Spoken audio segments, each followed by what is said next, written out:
بسم الله الرحمن الرحيم. سورة بقرة ركوع نمبر 8. أعوذ بالله من الشيطان الرجيم.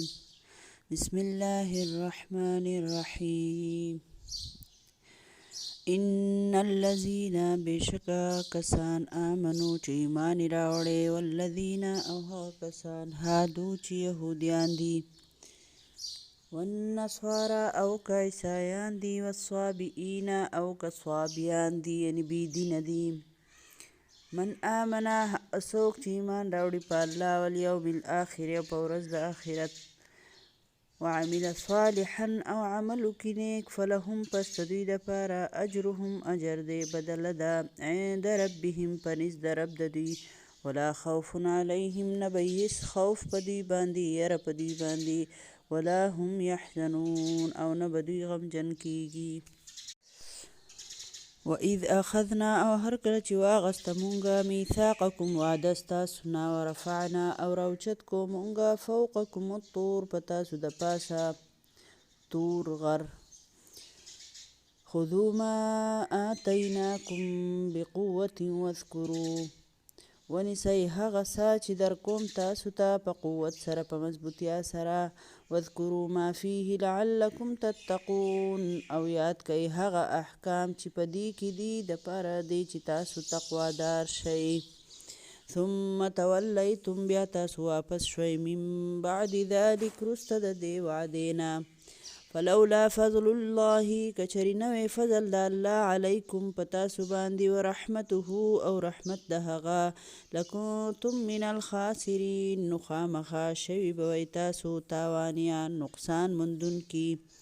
ولقد علمتم الذین اعتدوا منکم یقینا معلوم د تاسو ته پیژنئ تاسو قصه د هغه کسانو چې زیاتې کړی و منکم پتاسو کی فی السبت د سبت په قانون کې یعنی د خیالي د ورځې په باره کې فقلنا لهم کونوا قردة خاسئین وویل مونږ دوی ته چې جوړ شئ شادوګان ذلیلان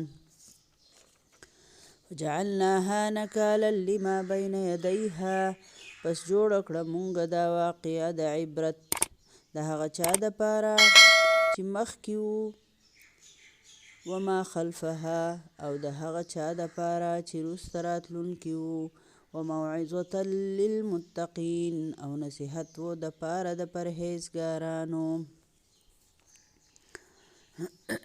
دسی ویلی شي فجعلناها نکالا لما بین یدیها پس جوړ کړه مونږ دا واقعه د عبرت د هغه وخت خلکو د پاره او د رستنو خلکو د پاره او نصیحت و د نصیحت د پاره د پرهیزګارانو. وَإِذْ قَالَ مُوسَى لِقَوْمِهِ هر کله چې وویل موسی علیه السلام خپل قوم ته ان الله یأمرکم بشک الله حکم کوي تاسو ته تذبحوا بقره چې ذبح کړئ تاسو یوه غوا قالوا اتتخذنا هزوا نو ویل دوی چې آیا ته مونږ نیسې په ټوغو سره قال اعوذ بالله ان اکون من الجاهلین نو ویل موسی علیه السلام زه پناه غواړم د الله سره چې شم زه د جاهلانو نه. قالوا ادع لنا ربک یبین لنا ما هی ویل دوی چې وغواړه زمونږ د پاره د خپل رب نه چې بیان کړي مونږ ته چې څرنګه د دا غوا. قال انه یقول ویل موسی علیه السلام چې بېشکه هغه الله فرمایي انها بقرة لا فارض ولا بکر چې بېشکه دا داسې غوا ده چې نه بوډۍ ده او نه بچی دی عوان بین ذلک درمیانه ده میانه هله ده په منځ د دې دواړو عمرونو کې فافعلوا ما تؤمرون پس وکئ هغه چې تاسو ته حکم کیږي.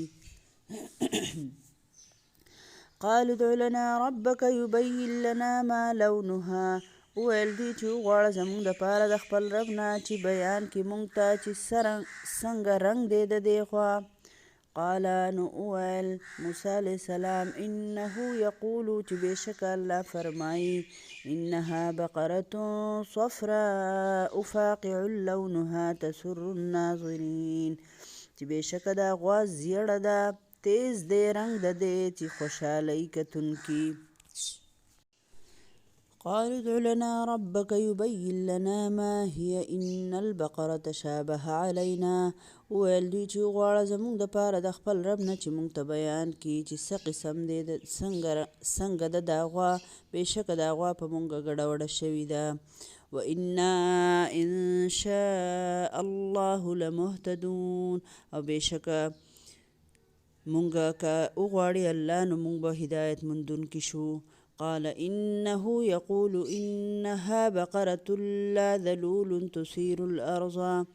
ویل موسی علیه السلام چې بېشکه الله فرمایي چې دا داسې غوا ده چې نه ده لا ذلول جوتي نه ده، یعنې سخت محنت کوونکي نه ده.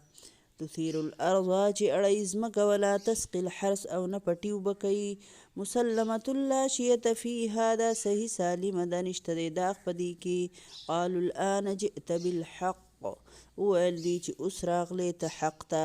فذبحوها وما كادوا يفعلون، نو ذبح یې کړه دا غوا او نه وه نږدې چې دا کړی وی دوی دا کار. اوس په دې رکوع کې الله رب العالمین فرمایي چې هغه کسان چې ایمان راوړي، څوک چې په الله ایمان راوړي، نو که هغه یهودیان دي که عیسایان دي که نور بېدینه دي، خو چا هم چې ایمان راوړو په الله باندې، په ورځ د اخرت باندې، او نیک عمل یې وکړو. یوازې ایمان راوړل نه چې کلمه ووایه او بیا چې څه یې خوښه یې هغه کوي، نه، د هغه قانون تحت ځان وتړو، د الله د حکم مطابق زندګي تېرول شروع کړه. نو الله فرمایي زما سره د دوی داسې اجر دی چې نه به په دوی سیری، نه به دوی غمجن کېږي، په دنیا کې به هم هېڅ خوف او یره په دوی نه وي، مطمئن به یې، زړه به یې مطمئن وي، د الله سره به یو تعلق وي، او نه به دوی غمجن کېږي. مفسرین لیکي چې د ځنکدن په وخت کې، د قبر په وخت کې، قیامت بیا راپاڅېدو په وخت کې، په دې بنده به هېڅ یره نه وي، دی به په سکون باندې. بیا الله فرمایي الله دې زموږ د ټولو دغه شان سکون نصیب کړي، الله دې موږ صحیح مؤمنان جوړ کړي.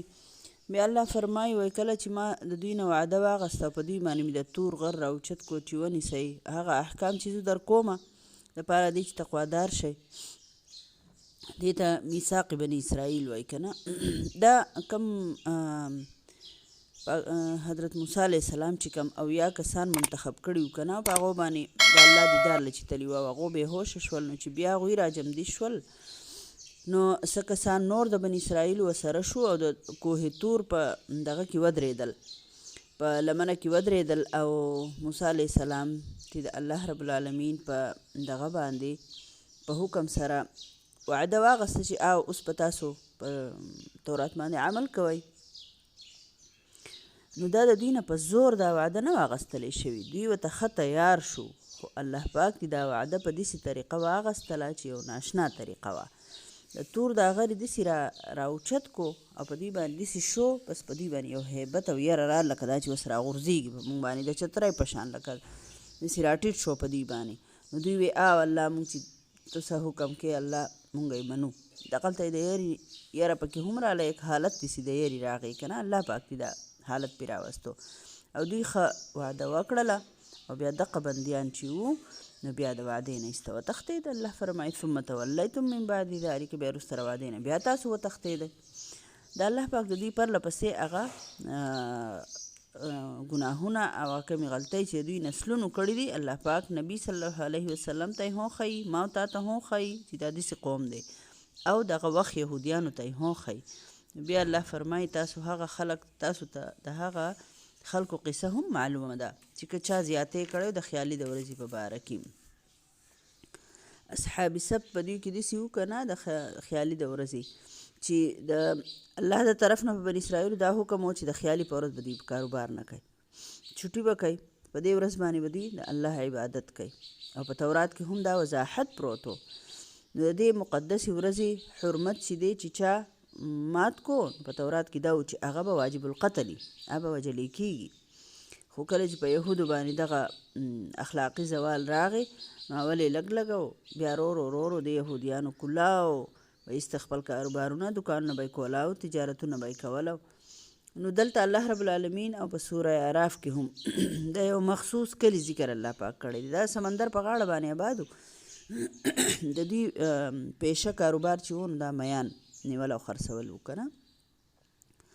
نو په نورو شپږو ورځو کې میان دونه ډېر نه و. د هفتې په ورځ به الله پاک د میان داسې په دې سمندر په دې د پاسه راوستل او دوی به لیدل او د دوی په دې خولو کې به د سمې اوبه راتلې.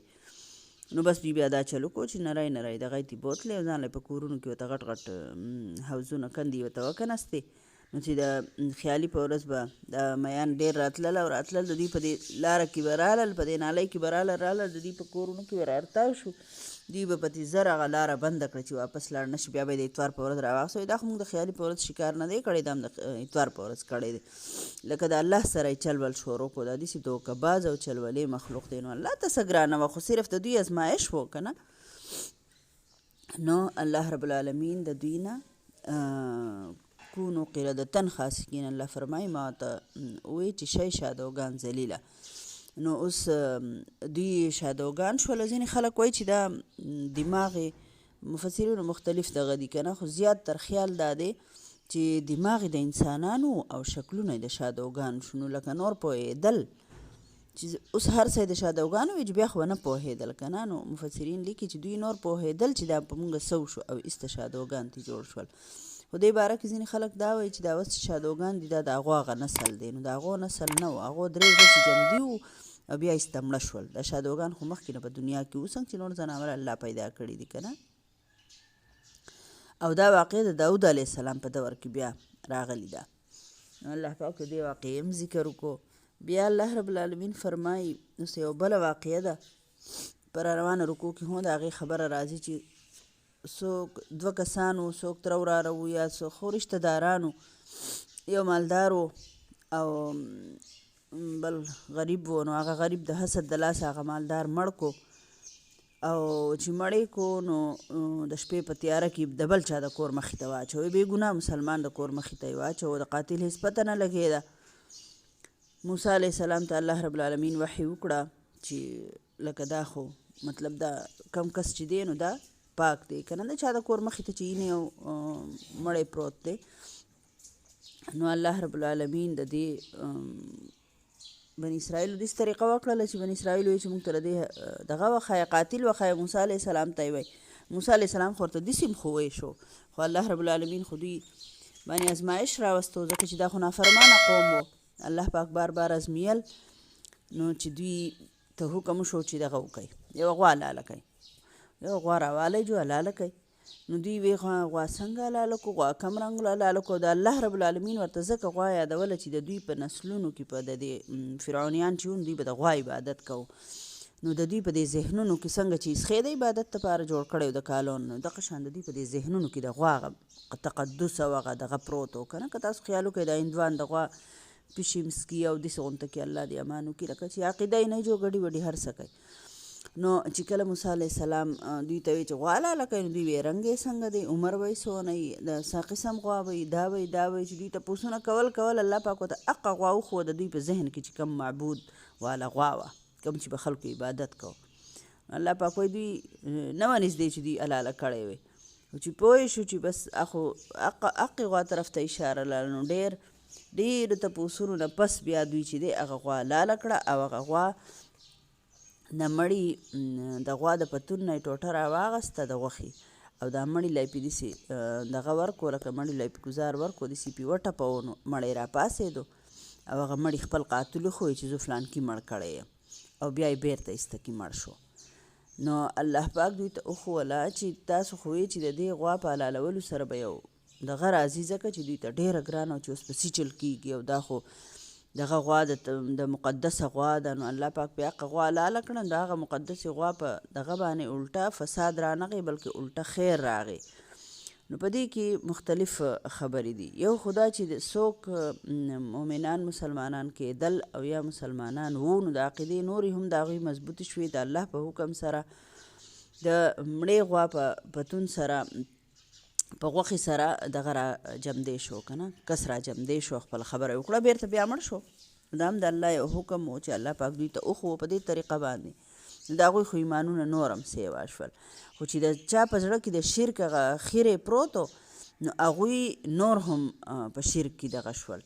لکه د هغوی سوچ دا و چې وګورئ دا خو د غوا چې دی نو دونه غټ کار وکړو چې مړی را دغه کړو. لکه دا کار خو الله وکړو که نه، په دې باندې الحمدلله زموږ د ټول چې اوس ایمان دی نو موږ وایو د الله په قدرت وشو که نه. نو چې د چا په ذهن کې کومه خبره وي که نه نو هغو ته هغه غلط پوینټ چې دی لکه د هغو سوچ غلطي، نو ځکه هغوی د خبرې نه غلط سوچ را اخلي. نو الله رب العالمین دې موږ ټول د هر قسم شرقي عقیدې او د غلط سوچ نه په امان کړي.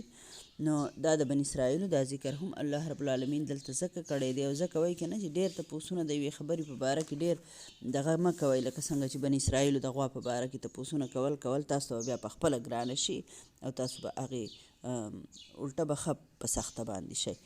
نو لا په دې بله رکو کې هم دغه خبره ده، د غوا د دې مړي دا خبره جاري ده. مخکې بیا انشاءالله په بله رکو کې وایو. صدق الله العظیم.